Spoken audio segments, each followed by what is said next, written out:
তাআলার শুকরিয়া আদায় করছি। দীর্ঘ ১.৫ যুগ পরে পরপর ৩টি নির্বাচনে এদেশের জনগণ তাদের ভোটের অধিকার শুধু নয়, ভোটের অধিকারের পাশাপাশি প্রায় সকল অধিকার থেকেই তারা বঞ্চিত ছিল, অধিকার কেড়ে নেওয়া হয়েছিল। ২০২৪ সালের জুলাইয়ের প্রেক্ষাপটে যে পরিবর্তন এসেছে, সেই পরিবর্তনের আকাঙ্ক্ষাই আজকে বাস্তবায়ন হবে বলে আমরা আশা রাখি ইনশাআল্লাহ। আমি মহান আল্লাহ তাআলার শুকরিয়া আদায় করার পাশাপাশি জুলাই আন্দোলনে এবং ফেসিবাদী আমলের ১৫.৫ বৎসরে যাদের সীমাহীন ত্যাগ তিতিক্ষা, যাদের আত্মত্যাগ, যাদের ত্যাগ আজকে এই ১২ ফেব্রুয়ারিটাই জাতিকে উপহার দিয়েছে, আমি প্রথমে শহীদানদের আত্মার মাগফিরাত কামনা করছি এবং মহান মাবুদের দরবারে দোয়া করি আল্লাহ তাদেরকে মর্যাদাবান শহীদ হিসাবে কবুল করুন। যারা অন্যায়ের বিরুদ্ধে, ফেসিবাদের বিরুদ্ধে লড়তে গিয়ে আহত, পঙ্গুত্ব বরণ করেছেন, আমি আরেকবার তাদেরকে গভীর শ্রদ্ধার সাথে স্মরণ করি এবং আল্লাহ তাআলার দরবারে দোয়া করি আল্লাহ যেন তাদেরকে সুস্থতার নিয়ামত দান করেন। আসলে তাদের বুক চিতিয়ে লড়াইয়ের ফসল হচ্ছে আজকের ১২ তারিখ। যদি তারা সেদিন বুক চিতিয়ে লড়াই না করতেন, জীবন না দিতে, না হতো, পঙ্গুত্ব বরণ না করতেন, তাহলে এই ১২ তারিখ আমাদের কাছে ধরা দেওয়ার কথা ছিল না।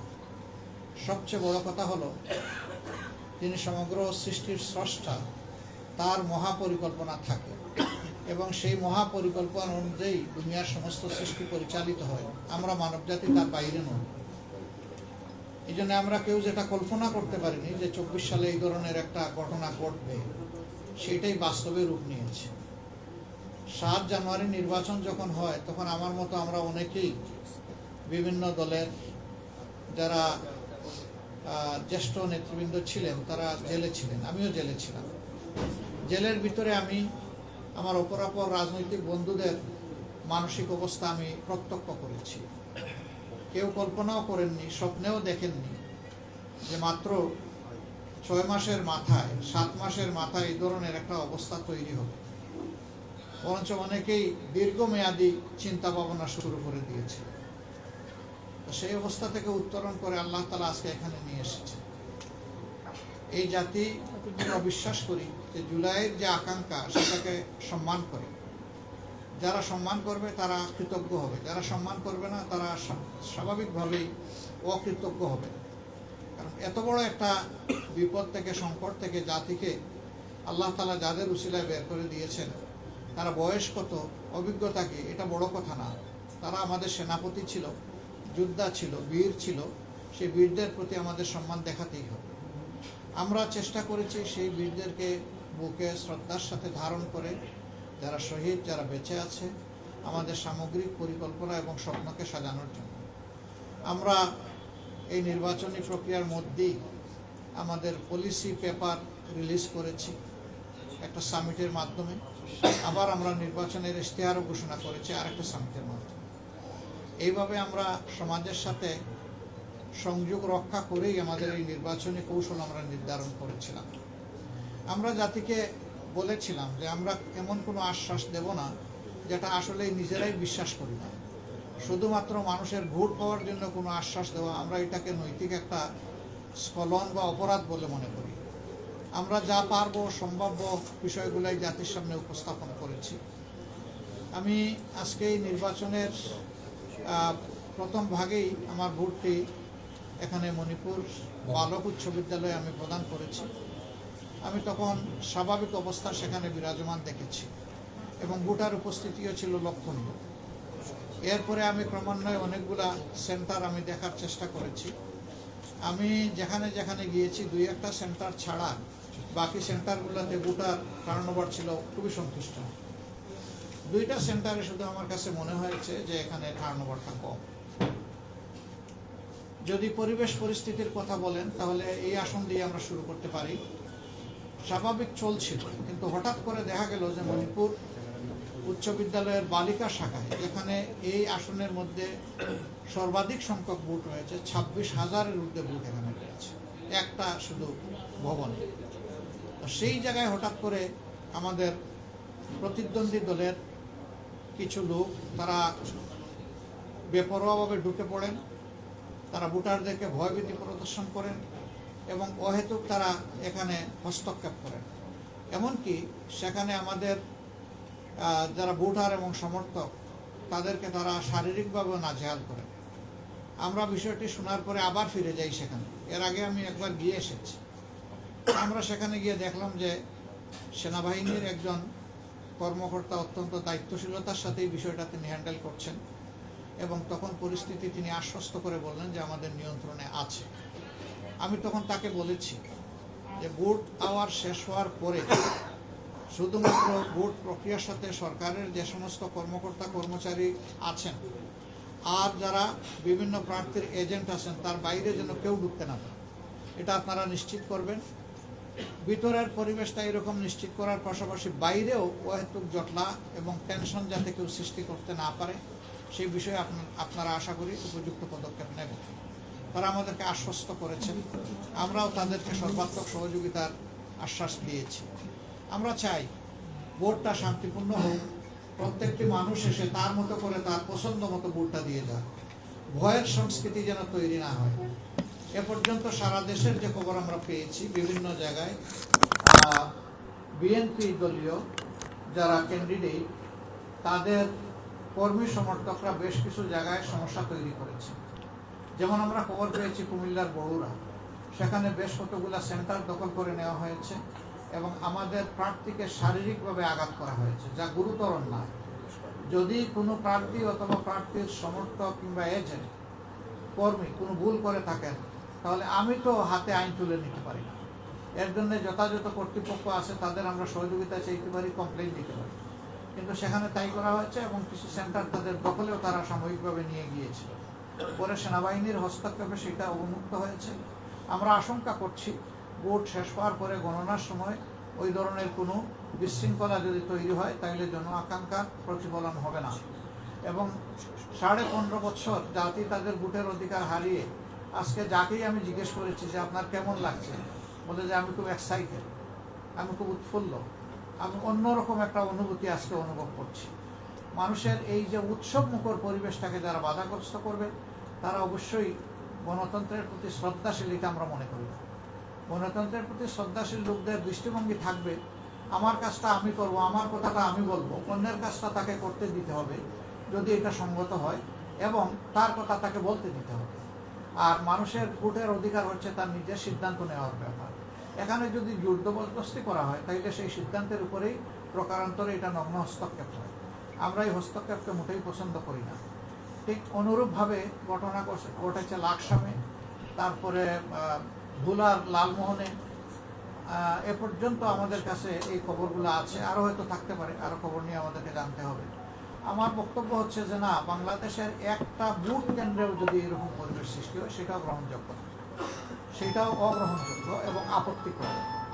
তবে আজকে আমরা এখন পর্যন্ত আমাদের সশস্ত্র বাহিনীর যে ভূমিকা আমরা দেখছি তাদেরকে আমরা অন্তরের অন্তঃস্থল থেকে ধন্যবাদ জানাচ্ছি। এখন পর্যন্ত তাদের ভূমিকা আমরা খুবই সন্তোষজনক পেয়েছি।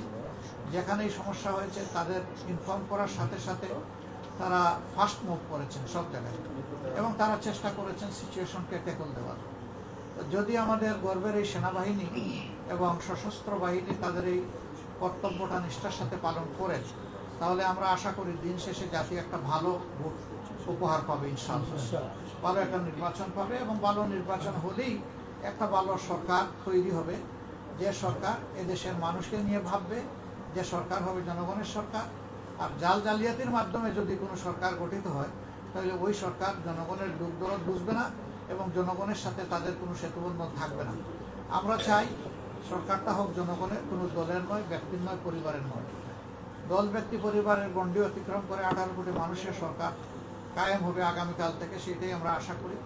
এই পথে সাংবাদিক বন্ধুগণ, গোটা নির্বাচনী প্রক্রিয়া অত্যন্ত নিবিড়ভাবে আমাদের সাথে আপনারা ছিলেন। আমরা সবসময় আপনাদের মর্যাদা হয়তো রক্ষা করতে পারিনি, চেষ্টা করেছি, কিন্তু সব কিছু পেরেছি এটা আমরা মনে করি না। কিন্তু আমরা আপনারা এখানে কোনো ডিভিশন নাই, আমরা সবাই 18 কোটি মানুষের অংশ। আমাদের প্রিয় জাতি দেশ ভালো থাকলে আমরা সবাই ভালো থাকবো, আমার পেশা আমার চলবে, আপনার পেশা আপনার চলবে। কিন্তু দেশ যদি ভালো না থাকে কোনো পেশাই আমরা সম্মানের সাথে কাজ করতে পারবো না, এবং তখন বলতে হবে দেশটি কি আমার। আর যদি ভালো চলে তাইলে গর্ব করে বলতে পারবো এই দেশটিই আমার। এমন একটি দেশই আমরা চেয়েছিলাম। তো যে দেশটি আমরা গড়তে পারিনি এই 54 বছরে, আল্লাহ তাআলা এই দেশটি যেন আগামী 5 বছরে গড়ার অন্তত ভিত রচনা করার একটা পরিবেশ তৈরি করে দেন, মহান আল্লাহর দরবারে আমি দোয়া করি। আপাতত এতটুকু, এরপরে বিকালে আবার আপনাদের সাথে আমরা কথা বলবো। ইলেকশন আওয়ারটা যখন শেষ হয়ে যাবে তখন আপনাদের সামনে আমরা আরেকবার হাজির হবো এবং আমরা আবার কিছু ইনফরমেশন আশা করি দিতে পারবো। আমরা আবারও আপনাদের সহযোগিতার জন্য ধন্যবাদ জানাই। আপাতত আজকের মিটিং এখানেই শেষ করছি। আমি সাহেব, যে দক্ষিণ কাপ্তানে হচ্ছে কি দখল করা হয়েছিল বলে কি কেন্দ্র দখল করা হয়েছে আমরা জানতে পেরেছি, আপনি জানেন কি না এই ব্যাপারে? হ্যাঁ, আমরা জানার সাথে সাথে আমাদের সিনিয়র সহকর্মীকে সেখানে পাঠিয়েছিলাম। ওনাকে হয়তো আপনারা অনেকে চিনেন। উনি আমাদের অত্যন্ত মজবুত একজন ক্যান্ডিডেট ছিলেন ঢাকা 13-তে। আমরা যেহেতু একটা নির্বাচনী লক্ষ্য করেছি, আন্ডারস্ট্যান্ডিংয়ের কারণে সেটা স্যাক্রিফাইস করে তিনি স্যাক্রিফাইস করেছেন। খুব ভালো পজিশন সেখানে ছিল মোবারক হোসেন সাহেব, তিনি সেখানে গিয়েছিলেন এবং আমরা যতটা শুনেছিলাম বিষয়টা অতটা না বলেই আমাদের কাছে বাস্তবে মনে হয়েছে। আর আমরা ছোটোখাটো বিষয়কে অবাধ্য করছি। আমরা চাচ্ছি দিন শেষে একটা শান্তিপূর্ণ নির্বাচন হয়ে যাবে। দুপুর পর্যন্ত প্রায় 33% ভোট পড়ল। কি মনে হচ্ছে, ভোট কি মানুষ দিচ্ছে নাকি কিছুটা কম? জয়ের ব্যাপারে আমি আমাদের সঙ্গে যুক্ত করতে চাই যে একটা করে শেষ করি। ভোটার টার্নওভারের যে বিষয়টা, সেটা আসলে এখন তো আলহামদুলিল্লাহ সিজনটা খুব ভালো। সাধারণত সিজন যখন গরমের হয় মানুষ সকাল এবং বিকাল 2 বেলা ভোটের জন্য হাজির হয়, গরমটা অ্যাভয়েড করে। এখানে ইউনিফর্ম একটা ওয়েদার থাকার কারণে মানুষ এইভাবে আসছে। আমরা আশাবাদী এখনো সময় যেটা হাতে আছে হয়তো একটা ভালো টার্নওভার হবে ইনশাআল্লাহ। তবে সকালের দিকে আমি যেটা লক্ষ্য করেছি সেখানে মূলত ইয়াং জেনারেশন এবং মহিলাদের উপস্থিতি ছিল লক্ষণীয়। আপনারাও সবাই ইয়াং, আমিও ইয়াং। আমরা যেমন ওটাই বলা হয়েছে যে হয়েছে জয়ের ব্যাপারে প্রতিপক্ষ শিবিরে বলা হচ্ছে তারা খুবই কনফিডেন্ট যে তারা বিজয়ী হবে। কিছুক্ষণ আগেও উনি সমর্থন করেছেন যে তারা বেশি আসনে বিজয় করবে। আপনি সারা বাংলাদেশ ঘুরেছেন, সারা বাংলাদেশ থেকে খবর আপনার কাছে আসছে, আপনার কনফিডেন্সটা একটু জানতে চাই। আলহামদুলিল্লাহ, আমি কোনো সংখ্যা বলবো না। আমি যদি সংখ্যা বলি তাইলে ভোটাররা কোনো অধিকার থাকে না, কারণ ভোটাররা এখনো ভোট দিচ্ছে, দেওয়া শেষ করে নাই। আর আমি বলে দিলাম যে আমি 300 আসনে বিজয় লাভ করবো, এটা ভোটারদের স্বাধীনতার প্রতি আমি হস্তক্ষেপ বলে মনে করি। আমরা আমাদের প্রিয় জনগণের উপর গভীর আস্থা রাখি, যথেষ্ট আস্থা রাখি। আমরা আশা করি তারা সঠিক সিদ্ধান্তই নেবেন, এবং এই কথাটা আমি এখনই বলতে চাচ্ছি না। আমি চাই যে ভোটিং আওয়ারটা শেষ হোক, তারপরে আমরা ইনশাল্লাহ আপনাদেরকে কিছু বললে বলবো। তবে স্বাভাবিকভাবেই সারা দেশের যে খবর আমরা পাচ্ছি, জনগণ নতুন কোনো ফেস্টিভালকে ওয়েলকাম করবে না ইনশাআল্লাহ। সেই ফেস্টিভাল যে দিক থেকেই আসুক এটা ওয়েলকাম হবে না। টাঙ্গাইলে একটা আসনে প্রিজাইডিং অফিসার আমরা দেখলাম যে একটা ভিডিও ভাইরাল হয়েছে, সেখানে সে সই করে এবং সে সামনে ভোটারকে বসিয়ে সিল দিয়ে দিচ্ছে এবং বলছে আপনি ভোট হয়ে গেছে, আপনি চলে যান। সেরকম আমরা ঢাকার একটা আসনেও শুনেছি, ভোলায় বলা হচ্ছে যে আপনার ভোট দেওয়া হয়ে গেছে, আপনি চলে যান, এরকম একটা বললাম বুলার লালমোহন এই জায়গায় একটু হয়েছে। প্রিজাইডিং অফিসার যদি এই ধরনের ভূমিকা পালন করে থাকে না, এটাও জঘন্য ভূমিকা। আর একটা খবর আমাদের ঢাকায় আছে, সেটা আমি 100% কনফার্ম না হয়ে বলতে চাচ্ছি না, যে স্বয়ং প্রিসাইডিং অফিসার তার রুমে নিয়ে গেছেন একটা বই এবং সেখানে কিছু লোককে ঢুকে মানে সিল মারা শুরু করেছে। আমরা এটা কনফার্ম না হয়ে এইভাবে বলতে চাচ্ছি না, আমরা এটা আবার ফার্দার একটু কাউন্টার চেক করতে চাচ্ছি। আমি অনেক ভিডিওতে দেখলাম যে একই রকম অভিযোগ মানে আপনাদের বিপক্ষেও আছে, আপনাদের পক্ষেও আছে, যে একই সাথে দুজন পোলিং এজেন্ট একটা রুমে, যেখানে একজন থাকার কথা প্রত্যেকটা দলে। আমরা ক্যামেরাও দেখলাম, ভিডিওতে দেখলাম 2 জন আছে। অনেক জায়গায় দেখলাম যে গোপন কক্ষে ভোট একজনের দেওয়ার কথা, নিজে যে দিবে সেই করবে, সেখানে 2-3 জন হচ্ছে। এই অভিযোগগুলো তো আপনাদের পক্ষেও আসতেছে। এগুলা দেখেন স্পোরাডিক কমপ্লেন, এগুলা কোনো সিস্টেমেটিক কমপ্লেন না। 2-1টা জায়গায় তার ব্যতিক্রম হতেই পারে। এজেন্ট একজনের জায়গায় 2 জন গেলে এটা বড় কোনো অপরাধ না, কিন্তু এজেন্ট যদি নিজে কাউকে ইনফ্লুয়েন্স করতে শুরু করে দেয় তাহলে এটা অপরাধ। আর 2 নম্বর হলো সেখানে তো একজন প্রিজাইডিং অফিসার আছেন, তিনি বিষয়টা দেখবেন।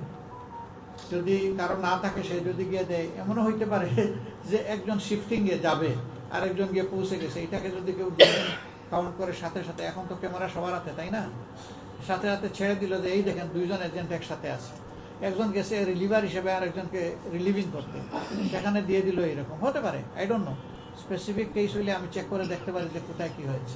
মানে এখন পর্যন্ত ভোট সুষ্ঠু হচ্ছে আপনার কাছে সবকিছু মিলে? আর সুষ্ঠু তো 100% আপনি কোনোদিনই হয় নাই, এবারও হবে এটা আমি মনে করি না। তবে যতটুকু হয়েছে মোরলেস এখন পর্যন্ত কোনো বড় ভায়োলেন্স হয় না এটা বলা যায়। বহু জায়গায় আমাদের লোকেরা আক্রান্ত হয়েছে, রক্তাক্ত হয়েছে, আমরা দেখতে পাচ্ছি। আমরা প্রথমে শুনেছিলাম যে হাতিয়ায়, নোয়াখালীর হাতিয়ায় হান্নান মাসুদের ছোট ভাইকে খুন করা হয়েছে। পরে আমরা সাথে সাথে এটা চেক করে দেখলাম যে ঘটনা সঠিক নয়, মারামারি হয়েছে কিন্তু কেউ সেখানে খুন হয়নি। কারণ আমির উনি যেটা বললেন, আমরা আপনি যে কেন্দ্রে ভোট দিয়েছেন এখানে দুইজন, একটা কেন্দ্রে দুইজনের দানের শেষের পোলিং এদের আমরাও দেখেছি, এটা ভিন্ন কথা। আমার প্রশ্ন হচ্ছে জনগণ যেভাবে আসতেছে ভোট দিতে, ভোটের যে সময়টা, এই সময়টা আমাদের যেটা মনে হচ্ছে সময় শেষ হওয়ার পরেও হয়তো কিছু ভোটার আসতে পারে। সেক্ষেত্রে যদি সময় শেষ হওয়ার পরেও ভোটার আসে, তখন আপনাদের এই বিষয়ে কোনো দাবি আছে কি না, সেটা তো দেখবে নির্বাচন কমিশন। আর এই দাবি কতটা সঙ্গত হবে, আমরা কিন্তু অসঙ্গত কোনো দাবির পক্ষে না। ভোট যদি 10টাও আসে, ওই 10টার মধ্যে কি হলো সেটাই বড় কথা। আমাদের দেশে ডেমোক্রেসিতে এই ধরনের কোনো কথা নাই যে এত % ভোট কাস্ট না হলে এটা ক্রেডিবল ইলেকশন হবে না। ভোট যাই কাস্ট হবে সেটা যেন সুষ্ঠু ভোট, সঠিক ভোট, ওইটাই আমরা চাচ্ছি। কারণ ভোটারকে জোর করে কেউ আনতে পারবে না। ভোটার আসবে, তার স্বপ্রণোদিত হয়। এবং কোনো ভোটার যদি কোনো কারণে না আসে সেটা ভিন্ন কথা। না, উপস্থিতি যেভাবে বাড়ছে, আমরা যে একটু আগে একটা কেন্দ্রে গেছিলাম, প্রচুর উপস্থিতি না আছে, এটা হবে না, এটা একটা কথা আছে, লাইনে যদি একজন দাঁড়ায় যায় তার ভোট দিতে হবে। লাইন রাস্তায় চলে গেলেও নিতে হবে। সে তো এসে দাঁড়িয়েছে, আপনি দিতে পারেন নাই তাকে এভিনিউ, এই জন্য সে ভোট দিতে পারে নাই, কিন্তু সে এসে দাঁড়িয়ে গেছে, ওকে, তাকে দিতে হবে। ইলেকশন কমিশনার একজন কনফার্ম করেছে যে 4:30-তে যারাই থাকবে ভোটের জন্য দাঁড়ানো তাদের সবার ভোট নেওয়া হবে। Ensure করতে হবে। নেওয়া হবে। এটা হলো মানে নৈতিক বাধ্যবাধকতা এবং আইনগত বাধ্যবাধকতা। নির্বাচন কমিশনও কনফার্ম করেছে। থ্যাংক ইউ সবাইকে, ধন্যবাদ, ভালো থাকবেন। আমরা আছি সবাই মিলে দেশ গড়বো ইনশাআল্লাহ। Thank you. প্রবাসীদের জন্য নির্মাণ হচ্ছে দেশের প্রথম স্মার্ট সিটি, যেখানে থাকছে স্কুল, মসজিদ, হাসপাতাল, সুইমিং পুল, হেলিপ্যাড, পাঠাগার, জিম, সুপারমার্কেট, শিশু পার্ক সহ সকল নাগরিক সুবিধা। মাত্র 30 লাখ টাকা বিনিয়োগে মিলছে আকর্ষণীয় ফ্ল্যাট। প্লাটিনাম ইনভেস্টরদের জন্য ঢাকা বিমানবন্দরে ভিআইপি প্রোটোকল সুবিধা।